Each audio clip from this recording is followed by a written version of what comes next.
inside Gauteng's R500M corruption saga, a maze of misused funds and murky transactions. The recent revelations from forensic audits conducted by Bowmans and BDO illuminate a deep-seated corruption scheme within the Gauteng Department of Social Development, where funds designated for uplifting the impoverished were grossly misused between 2016 and 2018.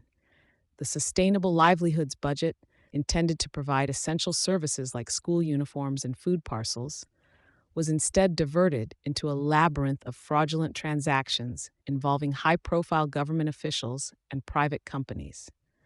At the core of this scandal stood July Mafosa, the department's former director for sustainable livelihoods, who oversaw the redirection of at least R500 million to various for-profit entities through nonprofits. These for-profits were often connected to governmental insiders and acted without the requisite checks of a stringent procurement process.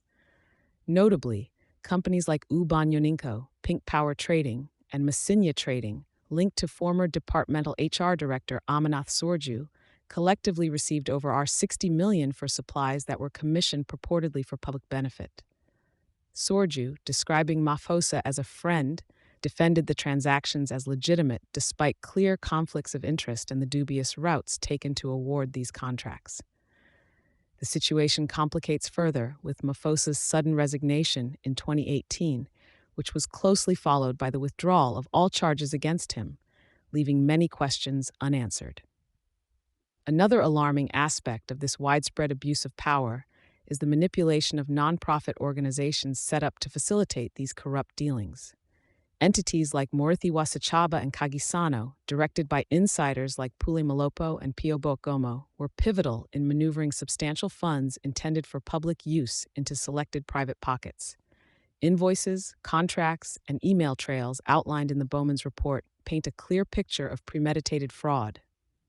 The fallout from these reports has implicated over 30 officials, hinting at an extensive network of corruption that requires thorough investigation and stringent action. Yet, the actual enforcement of consequences remains minimal, with significant figures such as Mafosa having evaded substantial scrutiny post-resignation. This scandal not only highlights vital lapses in the government's management and oversight mechanisms, but also raises significant concerns about the integrity of those entrusted with the welfare of the public. It's essential for investigative agencies like the Hawks, now belatedly examining these findings, to press deeper and unravel the full extent and reach of this corruption, ensuring accountability and the reestablishment of public trust in governmental operations. Thank you for choosing Satori News.